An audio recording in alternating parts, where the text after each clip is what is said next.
So, entertaining things that AI for natural language doesn't do very well yet. Hello, everybody at the back. At Basis Technology, I'm the Director of Applied Engineering, and my name is Declan Trezise. They call me that, they give me that title when I'm not trying to sell you anything, so you can be fully assured there. But I was a scientist once, and I occasionally like to put the goggles on. Also, yeah, it's a funny slide. Sometimes I get a bit nervous when I do these kind of talks, and I dance around the stage, and I fidget and move around. So just give me a nod or a wave to say, you know, get back in your space when I do that. And if I talk too fast, just give me a signal. I'm also really bad at keeping time as well, so look out for that. That's my job. Okay, very good. And other things stacked against me. I've got the post-lunchtime graveyard shift, and everybody has eaten lunch. They're just going to sit back and kind of relax and digest. So I'm not going to drown you in any kind of academic depths at all in my presentation. I'm going to keep upbeat and colourful and hopefully try to entertain you a little bit. I work for Basis Technology. Basis is a 25-year-old company that specialises in natural language processing and text analytics, and we develop software in that field. Some of you might even remember seeing me before, especially now that I've started talking again. You might remember me from that time that I showed you a simplified 300-dimensional convolutionally neural network generated semantic vector space, and I said actually it's more like the rabbit-duck graph. So I'm going to keep putting that one up because everybody loves the rabbit-duck graph. So I simplified it down to a 2-dimensional vector space with the ambiguous rabbit and duck. Okay, no more about that. So I'm going to take you back in time and give you a couple of predictions around natural language processing and AI for natural language. So in the 1960s, conclusions from the Georgetown IBM experiment in machine translation predicted that fully automated, perfect translation would be a solved problem within 5 years. So this is kind of early 60s, so like in 5 years, we'll have this down. And as we all know, that didn't happen, right? Also, here's another vision from the 1960s. This is the computer lobotomy scene from 2001: A Space Odyssey. So we already heard a reference to HAL 9000 earlier. This is when the perfect AI of HAL 9000 runs riot trying to reconcile 2 incompatible directives within its AI brain, and his only recourse was to murder the crew of the spaceship. So that prediction hasn't happened yet either. So we're lucky, right? But even earlier than that, back in 1950, this is another reference from earlier, Alan Turing proposed it. His test, the Turing test, and there are variants like the imitation game and other conversational games with computers, supposing that they could be completed by a machine that had 120 megabytes of memory, and they could fool an average interrogator 30% of the time after 5 minutes of questioning. Turing predicted that this would happen by the year 2000, and that didn't happen either. Even 20 years later, we're still on the fence as to whether this is actually possible. Computers and algorithms that we've got now probably can't really solve this generalized AI problem of the Turing test. There has been some progress over quite a bit. Some constrained versions of the test have been passed. There is an AI out there, he's not here, called Eugene Goostman, and he was a simulation of a 13-year-old Ukrainian boy, and he actually passed a constrained version of the Turing test. But you know, he's the best so far, and he was pretty constrained. Okay, if you're still a little bit unsure about what I'm talking about when I stand here boldly spouting the term AI for natural language, I'll give you some common or garden household examples. So here is Alexa in all her glory. We're all very familiar. Sometimes if you say Alexa too loud, you trigger somebody's Alexa somewhere, especially if you do it on a video and they don't realize you're going to do it. I bet you didn't know that Siri looks like this. This is the original voice of Siri. There was a real woman that they sampled for Siri. And then last but not least in my short list of human language AI, we have Cortana. And I'll talk a little bit more about Cortana later. She's got some very glorious pictures like this on the internet. You probably don't want to dig too deep. But AI for natural language covers multiple disciplines. Examples being machine translation, natural language processing, natural language understanding, natural language generation, things like chatbots, NPCs, non-player characters in video games, speech-to-text and text-to-speech systems. I need one of those. So basically any system that needs to read, listen to, speak to, interact with humans or listen to them using an aspect of natural language, those are the kind of systems that I'm talking about. And I'm going to stick to the Cortana example because it gives me a really nice segue into something I've talked about for ages. I'm sure some of you might remember where we first saw Cortana. Anybody remember where we first saw Cortana? Nobody? Okay, very good. Okay. So in the early 2000s, Cortana was in a video game. She was in Halo. And Halo is a video game franchise that's been going on for the last nearly 20 years now. She was an important character because she was the main character's AI assistant. She was an AI agent that worked on his behalf. And nowadays we've got the Alexas and the Siris and the Cortanas, and we use them as our own AI agents, right? So AI for natural language is covered with those. But I'm going to seg over to some other video games and talk about some other stuff a little bit. I expect at least some of us, if we haven't played Halo, we might have played Super Mario Brothers. Show of hands, anyone? Yes, good. Phew, just the most popular game ever. At least somebody's played it. So there's multiple variations, incarnations, generations of Mario. As an 80s child, I got in early, and I played the original versions on the Nintendo Entertainment System. And on my 10th birthday, I got the one that this picture's from, which is Super Mario Brothers 3. And some people even think that this is the best Super Mario Brothers game that was ever released. It kind of trades blows with its successor, Super Mario World, as being the best Mario, at least in the 2D versions. Okay, so big important game. I got it for my 10th birthday. I was very, very happy. I played it a lot. And I got really excited to play it. And I probably played the first world more than any because I wasn't very good at the game. I would play it, I would die a number of times, I'd get frustrated, I'd turn it off, but I'd always come back. Eventually I could collect 2 warp whistles, and I could get to the last world, and I could play a couple of stages in that world, and that was it. I hit my limit, I couldn't complete it. So I put in a lot of hours in it, and then I revisited the game 18 years after my 10th birthday, so actually when I was a grown-up, when I hadn't had my son playing the game. And actually I found it quite a bit easier, and I was able to put a couple of hours in with my son, and we defeated the Koopa King Bowser, we saved Princess Peach, and it was a cathartic moment for me. I'd finally got to that point where I could complete Super Mario Bros. 3. If you haven't played it, you totally should. So go and play Mario. So remember, I spent a long time in my youth not being able to complete the game. It was difficult. And then over 18 years, eventually I got to the point where my brain was good enough and I could complete it. So when this came into my nascent social media feed back in 2006, my mind was blown, right? This for me was something that was intimidating. And maybe you can't even read it very well. It says at the bottom there in really tiny text, some guy beat Super Mario Bros. 3 in 11 minutes. So some guy, even the language is really casual about what this is. But this was a monumental achievement, right? So countless hours, 18 years after I got the game, eventually I completed it. Some guy did it in 11 minutes. And like I said, my mind was blown. I didn't know how it could be done. How could you complete the entire game in 11 minutes?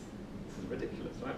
So I watched the video over and over, and the moves that this person made when they played the game, it was like they got it right on the right frame. They pressed the button, and the timing was perfect, and it looked like it was impossible. It was like this scene from The Matrix. You remember this, right? So this is in the Matrix Reloaded. You've got Neo, and he's fighting hundreds of Agent Smiths all at the same time. He single-handedly is bouncing from enemy to enemy. He's never touching the ground. He's moving and reacting with superhuman speed. That's what this Super Mario play looked like. And I thought to myself, did a human play this copy of Super Mario Bros. 3 to the end, or was it a machine? This is my thing. Okay, maybe there was some way that they got a machine to play the game. Back to the Matrix reference briefly as an aside. The language used in the Matrix and the way that it's used is really interesting. You'll find that the main characters, Neo and Trinity and Morpheus, they talk in this really wooden way, and their delivery is really, really kind of unemotional. And then you look for, okay, who is the emotional character in the films? The emotional character in Matrix is actually the rogue AI agent. It's actually Agent Smith. So if you look at the way that he delivers his lines, he's full of emotion every time. So yeah, go back and look at those. So on to Mario though. After a few more stories came out about this 2006 video, I learnt that it was not a human or a machine that played the game. Very weird. It was what's now referred to as a TAS. This is what they call a tool-assisted speedrun. Okay.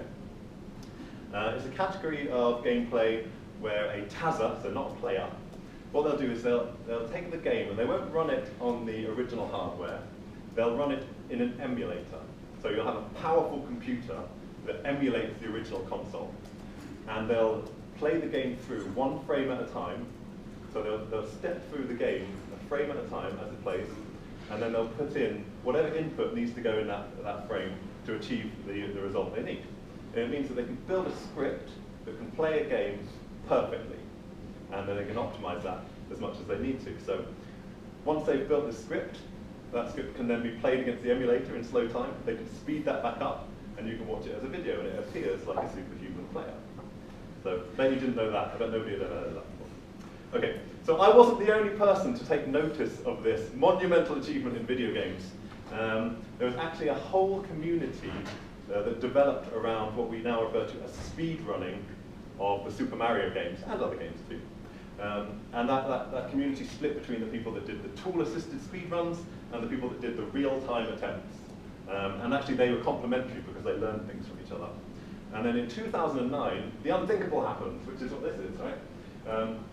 Trezise Man, which is his handle online, he actually defeated that speedrun that had been made by this perfect tool-assisted idea. He did it in real time with his own hands on an original hardware. And that's really hard, okay, that's really hard to do. So people have to train for years to do this. And actually, over the years, these things have been put into different categories, and these runs have become so optimized that the humans are now almost pixel perfect and frame perfect in what they do. But that challenge was not enough. And I'm going to keep talking about video games a little bit longer. That challenge was not enough. So the community that built around these speedruns, they were like, well, we need a greater challenge now than just the original games. Those are simple. And what they built was these ROM hacks, which are exactly what they sound. They're versions of the games where the original content has been hacked and rearranged so that human players can only actually progress by making pixel perfect and frame perfect movements. So if you've got a reaction time that's any slower than 16 milliseconds, you're out of luck because you wouldn't be able to play these things. The most difficult of these have been labeled kaizo, which is the Japanese term up there, which means reorganized or rearranged or restructured. And if you need a masterclass on this type of game, you can do worse than to look up Pangia Panga, this chap here. He's noted for his blindfolded speedruns, and also he creates and distributes and plays some of these kaizo ROM hacks. So, is this hard for an AI to do, to play a game like this? What do you reckon? Could an AI play Super Mario Brothers? Funnily enough, an AI can play Super Mario Brothers. And what I think of as a really, really difficult video game isn't as difficult as it might well be for an AI. And here's another noted speedrunner, Seth Bling. That's his handle online. And he is a computer scientist and a Super Mario Brothers speedrunner. And at various times he's held multiple records. He actually exploits the glitches in video games to get to the end quicker. So he can complete a game by not even completing any of the levels. He'll actually just find a way of rewriting the RAM as it plays with controller inputs to skip to the end.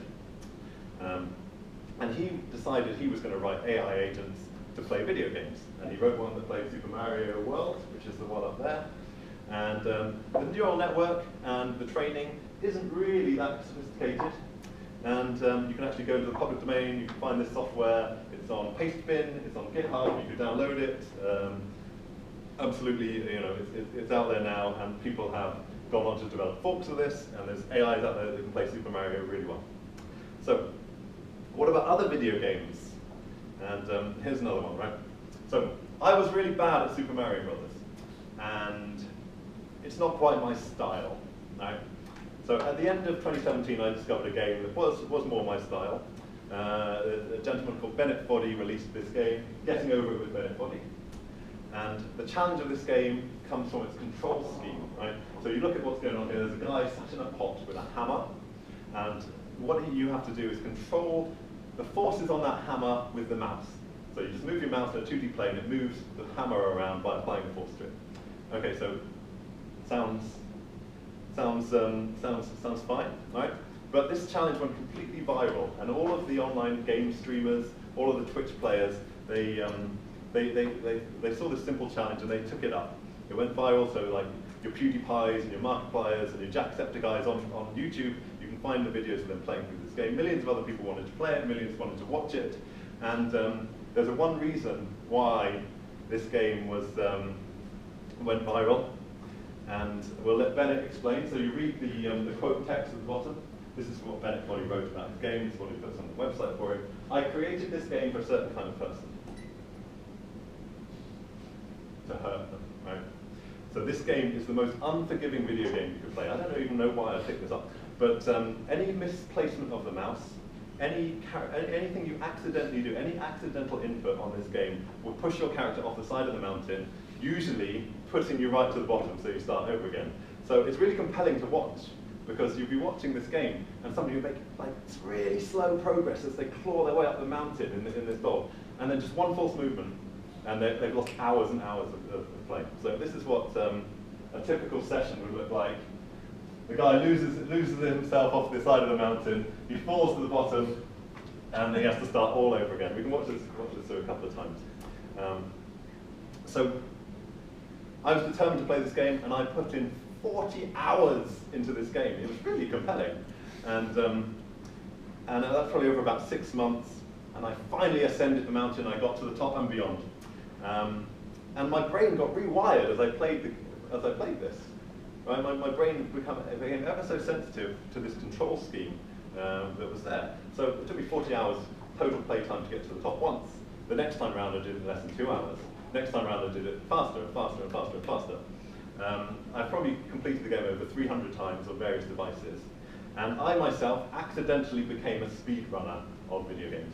And you can go to speedrun.com, and you can find me on the scoreboard, and I was in 499th place. Thank you. I might have even slipped in the last few days, but I've got to get back up there. So, of this game that went viral, I became a speedrunner, and my time that started out at 40 hours, I got down to 5 minutes. Incidentally, the speedrun #1 score for this is 1 minute and 13 seconds. So you can see that I've still got a little bit further to go. So, would this game be difficult for an AI agent to solve? Any ideas? Not many, no nods, right? I don't think this game's hard for an AI either. I think it follows that Mario formula, right? So it's the controls are actually probably more constrained. The goal is very clear. The physics that are really hard for my brain, probably really simple for an algorithm. So if this is like the hardest game that humans could make for them to play, well, what's the hardest game that you could make for an AI agent to play? So here is a reference.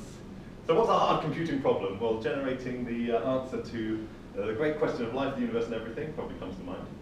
But also, this is a really good seg into some discussion of the Hitchhiker's Guide to the Galaxy. So, yeah, video games can play Getting Over It. They can play Super Mario Brothers. They can play first-person shooters. They can play chess. They can play Go. But what can't they play? So I looked across all the genres of video games, to the point where I started looking back in time at older types of games. And the ones that I thought might be difficult would be point-and-click adventure games. Do you remember those, where you have to click a bird, click an object, click something in the picture to join things together and progress? And they were made popular by Lucasfilm and LucasArts back in the 90s, not really around anymore. But then I thought, well, that is actually quite a constrained system. You could probably brute force your way through by combining everything with everything, and get to the next step. So what about something that's a similar problem but less constrained? And I came up with this, 1984. So a video game from 35 years ago. there was a genre of games, and it's referred to as interactive fiction. You might never have heard of interactive fiction, or there might be something in the back of your brain that saw something like this in the 80s. This was one of the most popular titles in interactive fiction, The Hitchhiker's Guide to the Galaxy.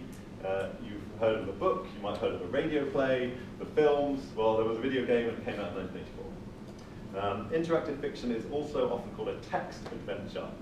And you'll see why in a minute. And you can either say interactive fiction, you can say text adventure. So 5 years ago, the BBC in the UK made a big song and dance, big fanfare about The Hitchhiker's Guide to the Galaxy. It was the 30th anniversary of the book, and they actually released an enhanced version of the game on their website. And they added a jazzed up user interface. But you can look at that after I finish my talk, so don't go playing it now, but you can look at it after. So the premise of the game is that you want to experience the wonderful and groundbreaking science fiction of The Hitchhiker's Guide to the Galaxy, and you play the role of the protagonist, Arthur Dent, and you interact with his world by reading the descriptions of the environments and then responding by typing in natural language. So you can see, read through here, you wake up, the room is spinning very gently around your head, or at least it would be, if you could see which, but you can't, it's pitch black. So my response is switch on light, right? So I use contextual clues in the environment descriptions to suggest actions in my head. So writing in natural language is where the difficulty comes. You might, so like I wrote switch on light, you might write things like walk north, or pick up toothbrush, look in pocket, read note, light match, all these things that come to us because we have experience of the real world. We have ideas of objects in this real world and use our common sense to know how to join them together. If you give an invalid response in the game, sometimes the environment changes. If you give too many invalid responses, you'll die. So at the bottom there's a little caveat in the text. This is a word of warning. The game will kill you frequently. It's a bit mean like that. So it's considered a hard game for humans, but it's not an impossible game for humans. And it's quite fun. Even the ways that you can get Arthur to lose a life are kind of funny. But you learn from the mistakes that you make as you play through, and you start over again, and you don't make the same mistake twice.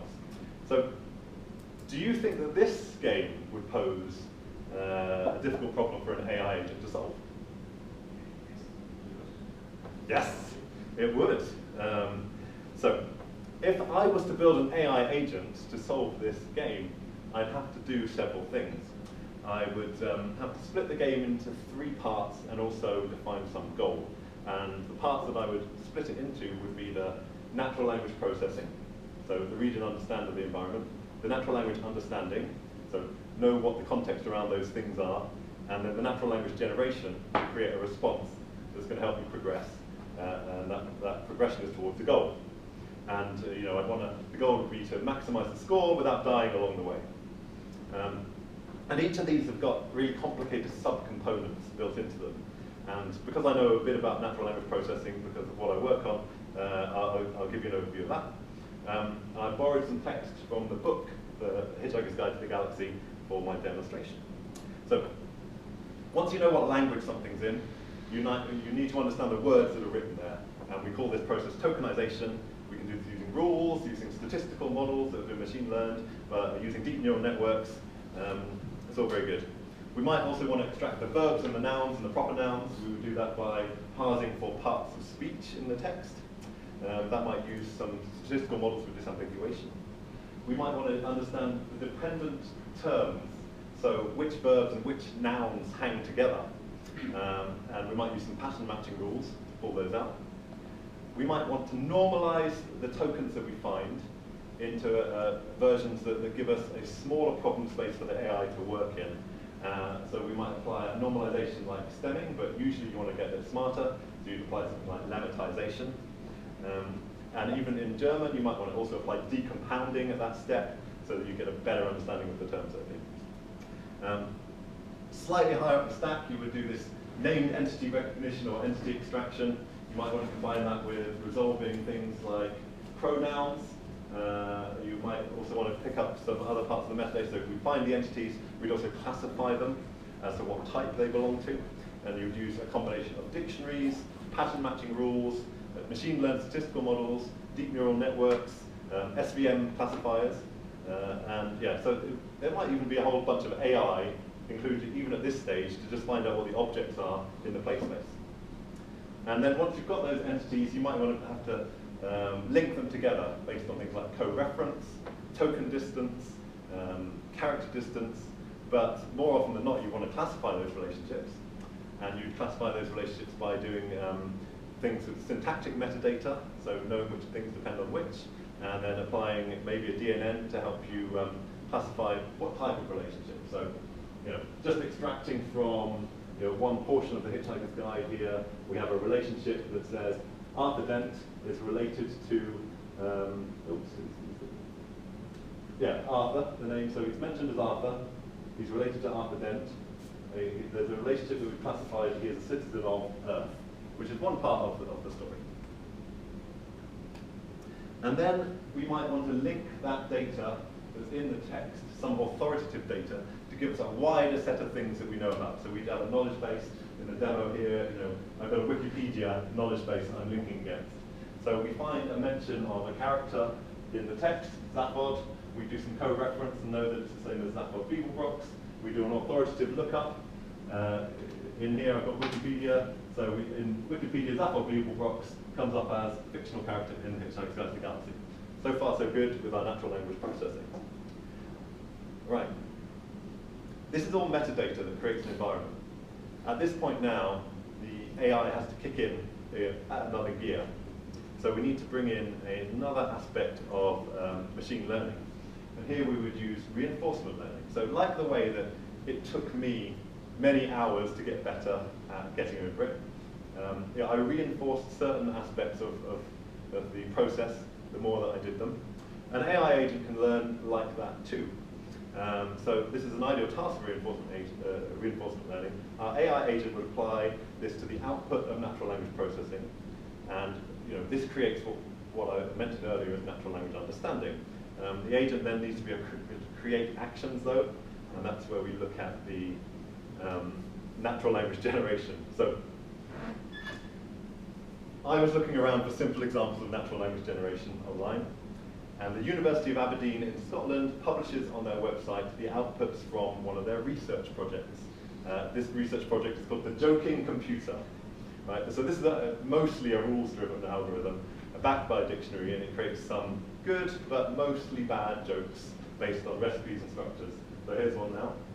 You can all read that yourselves and chuckle or not if you think it's funny. But yeah, there's a simple process, and it's a simple application of natural language generation.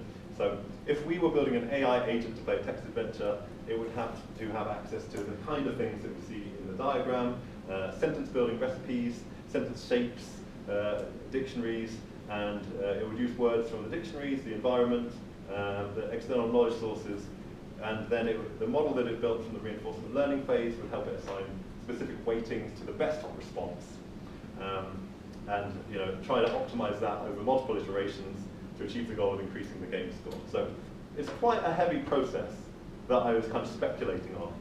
And I went up to the VP of product at Basis, where I work, and I was like, Chris Mann, what do you think of this idea? Maybe we could even do some research about it. And do you think that this idea would work? Can you get an AI agent that uses our natural language processing to play one of these games? And I thought I was really on something. I thought this is super cool. And I said this to Chris, and he acted like it was really cool. And he's like, yeah, but you're not the first person to think about this. Somebody else got here before you. Okay, who got here before me? Enter Text World. So this looks like it's from the 80s, but it's not. So this was created by Microsoft in 2018. Coming close to you. Okay, so how serendipitous that it was created by Microsoft in 2018. So this is a sandbox learning environment for training and testing reinforcement learning agents on text-based games. Exactly the premise that I was going on. So it enables the generation of games from parameterized inputs, and then it lets you apply agents in there. So that's really cool. So my idle speculation about difficult video games is an active area of computational linguistics research. So people are getting AI agents, so getting your Alexas and your Cortanas to get smarter by doing this. And the overview of the architecture for the text world is written up there. Text world uses rules to generate games of varying complexity. It's kind of encapsulated in the overview, and you can go to their website and you can have a play with it, you can download it and generate games in Python, and then you can go about building your own agents to play them. Very cool. This is what one of those games looks like. It looks a bit like The Hitchhiker's Guide to the Galaxy, but this is like a super simplified version. So we've got 1 room, 2 rooms, 3 rooms that can be interacted with, and probably about 5 different objects that can be combined together. But the difficulty is, getting the AI agent to realize that you can actually slice a carrot with a knife in the first place. Okay? So there's a competition that Microsoft is running annually to see how good these agents are, and let's see if we can answer that question: is this a difficult genre of video games to play? So here's the winner of this year's competition to help me out. So this guy, Pedro Lima, he says, for me this competition was special because it was a lot of fun, but it's also very hard to make AI agents to play these games. Most agents will only progress through a very small fraction of the game with a lot of failed commands. So that is the state of the art in AI agents for playing text-based adventure games. And Pedro Lima, he's a modest man, but I like him a lot because he agrees with me that these things are fun and that they're difficult. Okay. And to make it even easier, actually the AI agents get a set of handicaps that they can work with. I won't go into detail of this, but is this what humans would do? If I'm going to play the game, do I do the same thing? No, I don't do the same thing, right? Like, if I read something, I'm literally hallucinating the environment in my head as I read it. So obviously not, I have a specialized brain that has all these parts that help me deal with language, help me create language, help me read language, help me understand it. So if I read the book, Hitchhiker's Guide to the Galaxy, that's actually going to give me clues on how I play the game. And really, we can't get our AI agents to read the Hitchhiker's Guide to the Galaxy. Even when we get them to play Super Mario, although it looks really funky, actually when Seth Bling did this, if you look in the top corner, that's the simplified view of the game that his agent sees, right? So we're taking a lot of the fun out of these games when we simplify them for AI agents. It's a really sad, drab Super Mario. Nobody would want to play this version except the AI agent. And I did actually lie to you a little bit earlier.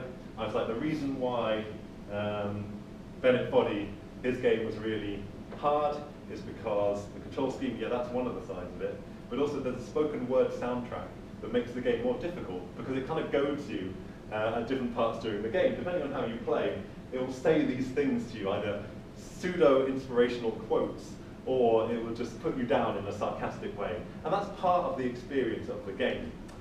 So it can hinder your progress, it can affect your state of mind as you play. Is an AI agent really playing the game if it doesn't get some of these extra pieces of the environment? So I'm going to wrap up now because I think I've run out of time. But they say that the audience will only remember 3 pieces of information from a presentation like this. I know I've spouted lots. So here is my first piece of information. AI can play some difficult video games well, games that might be difficult for a human. It can play them well. Right. AI currently struggles to play simple video games that require text input. So Pedro Lima, he was the example there. But then the stinger is this, right? If the AI doesn't appreciate the content of the game, can we really say that it beat the game or even actually played it? Like, it's missing out on the linguistic nuance that add depth and difficulty to the game itself. So if the AI isn't emotionally affected, then maybe it didn't even play the game. Okay, thank you very much, I'm all done.